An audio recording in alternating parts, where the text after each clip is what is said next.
Continuemos. Harmonia significa também equilíbrio. É necessário algo maior para dar espaço para que a vida se desenvolva até o mais alto grau de sofisticação que temos conhecimento, o homem.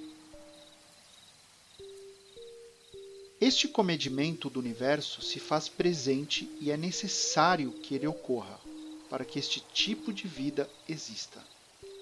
Sem esta força equilibrante, a existência não floresce ao nível de muitos animais e principalmente o ser humano. Ela pode ser agressivamente afetada por cataclismos em questões pontuais na história do planeta, mas a vida volta a florescer tomando outros caminhos inusitados aos nossos olhos, sempre trabalhando para se tornar mais complexa e consciente. É o impulso da vida, tateando o grande receptáculo chamado Terra. Indo mais a fundo, nada existiria se as constantes do universo não fossem milimetricamente equilibradas. Esse jogo dos equilíbrios e das constantes impossíveis parece sempre jogar a favor da vida e, consequentemente, a nosso favor. É interessante refletir sobre este assunto. E o que dizer das diversas forças do mundo físico, químico e biológico para que a vida floresça? E para que todas essas variáveis se organizem para criar vida, é necessária uma base de sustentação inacreditavelmente equilibrada. O universo em si dando todas as condições para a existência, mesmo que ainda hoje acreditamos que seja somente em nosso planeta. E como havia comentado anteriormente, a realidade da vida, parecendo rara aos nossos olhos, seria estatisticamente impossível, tendo em vista a existência de milhares e milhares de sistemas estelares parecidos ou iguais ao nosso, e contendo uma quantidade significativa de planetas diversos. Pulemos para o mundo do ser humano. A diversidade também é tão comum que até mesmo para a definição de Deus existem diversas opiniões e conceitos que não se conversam. Há também os que dizem não existir um. As mais variadas religiões e filosofias de nossa história muitas vezes não chegam a um acordo sobre o sentido da vida ou como fomentar uma existência plena. Algumas pessoas se isolam para buscar a iluminação e outras só se elevam fazendo o bem em comunidade. Existem inúmeras formas de se viver a vida, nenhuma completamente certa, nenhuma totalmente errada. São as existências infinitas criando contrastes para que a consciência coletiva se expanda. Esse ímpeto existe fazendo com que tudo floresça, e sendo aos meus olhos inacreditavelmente belo e significativo. Temos diversas formas de administrar países, de fazer política ou até mesmo de gerar riquezas. No reino das artes podemos enxergar isso claramente. Na literatura, uma inundação de histórias e livros a se perder de vista. Na arquitetura, na música, na pintura, na fotografia e no cinema, notamos essa divergência de ideias e sensações sem limites. No campo científico, a mesma coisa. Exploramos e entendemos o mundo e o universo de maneira diversificada. Esse contraste faz parte de nós. Ele é necessário. E sem a diversidade, nada disso seria possível, sendo para uns advinda do caos absoluto e para outros de uma harmonia divina. Penso que é um bem maior que ela exista em primeiro lugar. Adquirir conhecimento, notar o contraste e ter a consciência expandida para posteriormente buscar a sabedoria e se elevar é uma das questões mais extraordinárias desta existência. Se pararmos um instante para pensar, notaremos que o diferente está em tudo e em todos. Nenhuma célula é igual a outra, nenhum ser é réplica de outro. Nenhuma existência é idêntica. No reino do amor também existe o contraste. Não deveria ser diferente, já que nosso universo é dual e polarizador. Amor que dói, que irradia, que é pleno, universal, apaixonado, carinhoso, resiliente. É o chamego da mãe, é o abraço caloroso de um pai. Tantas variantes dentro de uma mesma força. E o que mais me fascina nisso tudo são as forças que se entrelaçam, neste caso a diversidade e o amor, como amantes inveterados de uma existência infinita.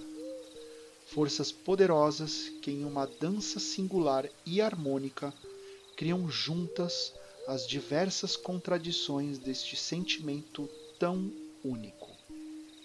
É por isso que é tão difícil defini-lo com exatidão.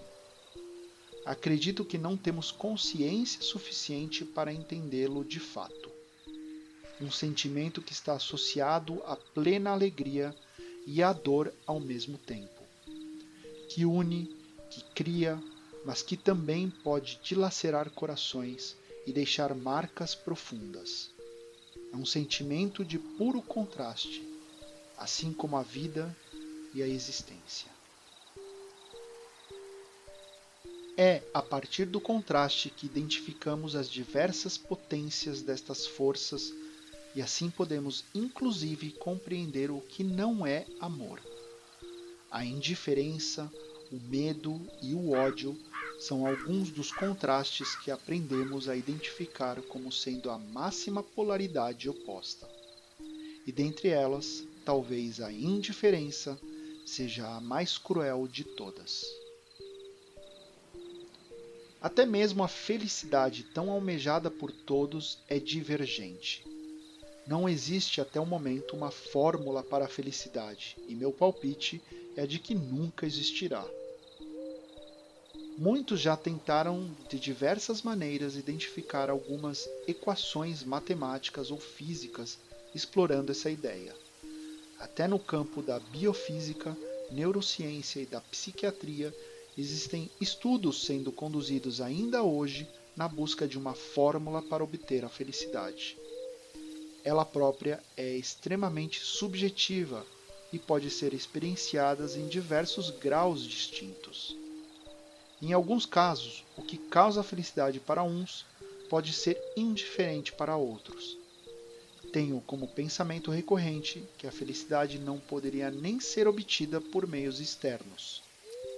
Inclusive, existem sabedorias antigas a perder de vistas que se debruçam sobre o tema, e praticamente todas elas são uníssonas ao afirmar que o que tanto buscamos está mais dentro de nós do que em pílulas, ou em um ambiente saudável, ou em uma sequência de ações diárias.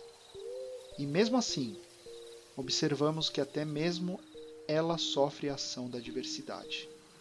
Assim como o amor, temos diversos graus de felicidade e elas podem inclusive se expressar de infinitas maneiras. Parece que nada escapa a esta lei, nem mesmo os sentimentos. A arte é talvez o expoente mais significativo e que elucida melhor a nossa diversidade imaginativa, funcionando como um espelho refletindo nossos próprios conflitos internos. É o meio que transforma uma ideia em algo físico e concreto através de uma música ou de uma escultura, por exemplo. De pinturas sacras magníficas do pintor italiano Caravaggio, até um mictório da obra fonte do escultor e poeta francês Marcel Duchamp, estão contidas no que chamamos de arte. O mictório de Duchamp pode até não ser considerado arte para muitos, o que evidencia ainda mais a nossa constante luta por tentar uniformizar conceitos e ideias do que pode ou não ser arte, e de certa maneira expondo essa impulsiva tendência que temos de ir contra a diversidade, por mais que ela seja estranha aos nossos olhos. Inclusive, esta é uma tendência forte demais para ser deixada de lado. pois acaba ditando a nossa realidade e, em muitos casos, podendo terminar nas mais diversas violências, como a tentativa de censura, agressão, opressão, escárnio e gritaria. O diferente ainda nos assusta, e acredito que continuará assim por muito tempo. É como se essa tendência de ser contrário à pluralidade estivesse impregnado em nosso DNA. E de certa forma está. E é justamente por isso que, em minha opinião, seria essencial que a diversidade fosse vista como uma lei, tornando-se parte integral de nossa consciência coletiva. As transformações benéficas em nossa sociedade seriam inúmeras. Por exemplo, assim como nos causaria estranheza observar alguém que se opusesse às leis do movimento de Newton em um esforço impulsivo e agressivo contra a força da gravidade, essa mesma sensação seria gerada para aqueles que fossem contra a força da diversidade em qualquer âmbito da nossa realidade. Parece até óbvio, mas não é. Se pensarmos pelo prisma da evolução natural, o medo ao desconhecido era vital, pois isso determinava estar vivo ou não em uma situação real de perigo. É natural pensar que os primeiros hominídeos também tinham esse instinto do medo ao desconhecido aflorado, afinal o planeta era bastante hostil. Em muitos casos, aquele que tinha mais medo acabava sobrevivendo, e assim a genética se perpetuava chegando até o Homo sapiens, que dava sequência ao ciclo deste temor a tudo o que é obscuro. Foi só depois da Revolução Agrícola que as coisas começaram de fato a mudar bastante, e nossa vulnerabilidade com relação ao mundo exterior e à natureza diminuíam. Logo, surgiram vilas e cidades, e em pouco tempo tínhamos muros de um grande império para nos proteger ainda mais. As mudanças sociais foram rápidas, mas no âmbito biológico, para que algo mude é preciso muito mais tempo. Vivemos hoje em grandes cidades e já não precisamos mais pensar em sobrevivência, mas o medo ao desconhecido continua em nosso DNA como se ainda estivéssemos morando em cavernas pré-históricas. É por esta razão que ainda temos fortemente enraizado este ímpeto de dividir e separar as coisas que conhecemos das que não conhecemos. No Ocidente, existe um profundo pavor em relação às culturas árabes e orientais por desconhecimento. Não entendemos os hindus, que parecem tão distantes de nossa realidade, e isso nos causa desconforto. Para eles, é a mesma coisa. Muitos de nossos conflitos surgem desta falta de entendimento. É claro que existe também o poder e a ganância, mas o medo ao desconhecido reforça ainda mais nossas ações obscuras, como as guerras e a violência. Queremos constantemente nos afastar daquilo que nos tiram da zona de conforto, que nos mostram outras realidades muito diferentes das nossas.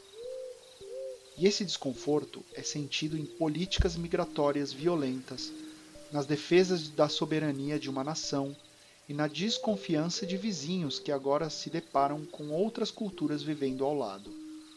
Os exemplos são inúmeros, e tudo isso é engendrado por essa genética do medo ao desconhecido, e reforçada pelo ego e por nossa ignorância. Frente a tudo isso, é grande a nossa tendência de uniformizar o que conhecemos e separar tudo aquilo que diverge de nossos ideais. Marginalizamos tudo o que não entendemos, que não faz parte da nossa realidade. Queremos proteger nossos iguais e, em muitos casos, ver extirpado de nosso entorno aquilo que não se encaixa, que não soma, aquilo que diverge. E é daí que surgem todas as nossas grandes fobias. A homofobia, por exemplo, é o medo que o indivíduo tem em um tipo de sexualidade que foge da ordem expressa em sua mente. A xenofobia, medo aos estrangeiros, ou a total desconfiança em relação às pessoas que vêm de fora do seu país, é outro exemplo claro. E do medo surge a raiva e o ódio, fruto da ignorância, e, em casos extremos, a violência. O ápice de toda essa escalada obscurantista. Fica claro nestes casos de como a dificuldade em lidar com as diferenças afeta diretamente uma sociedade e como a educação poderia mudar tudo isso. É interessante notar como essas fobias estão sistematicamente inseridas em nossa sociedade ainda nos tempos atuais. O homem amplia sua consciência, mas o pavor criado por sua ignorância ainda fala mais alto. É a biologia tomando conta dos impulsos mais primitivos do homem. Como costumo dizer, ainda somos seres vivos com uma mente que pode se projetar 50 mil anos à frente e um corpo biológico que ainda responde como se estivesse 50 mil anos atrás. Esta dissonância entre corpo e mente causa dificuldades intrigantes no ser humano e, consequentemente, em nossa sociedade como um todo. Me parece evidente o nosso erro. A diversidade deveria ser abraçada por todos como uma lei que não pode ser contestada. Para cada movimento contra a diversidade, nossa profunda ignorância vai sendo escancarada. Ser racista, xenófobo, misógino ou homofóbico, por exemplo, é a tentativa clara de querer viver em um mundo onde não exista a diversidade contrária àquela realidade ordenada. É o expoente máximo da ignorância tentando extirpar o diferente, mesmo que isso não seja possível. O nazismo é um outro caso emblemático desta mazela que assola o homem. E não é por falta de aviso, pois a natureza opera constantemente contra esta burrice coletiva, mostrando que o diferente sempre existiu e sempre existirá, não importando o que o homem tente fazer em nome da uniformidade. Quando contemplamos o universo, começamos a notar que o divergente acaba construindo uma realidade harmônica que parece não fazer sentido. Na própria natureza, sabemos que existe uma constante guerra por recursos e sobrevivência entre os seres vivos, e mesmo assim, notamos em uma visão geral beleza e harmonia. Assim deveríamos construir nossas sociedades, abraçando o diferente para construir um mundo mais saudável, belo e harmônico. Exemplos não faltam. Como disse anteriormente, esta nossa inabilidade em lidar com o diferente é como querer ir contra a gravidade, algo que seria absurdo, mas no caso da diversidade, a ficha parece ainda não ter caído. O universo cantarola aos mil ventos, nos mostrando todas as leis, mas continuamos gastando energia em ações rudimentares e nada eficientes em nome deste nosso medo ao desconhecido, ou até pior, por vaidade. Mas até quando?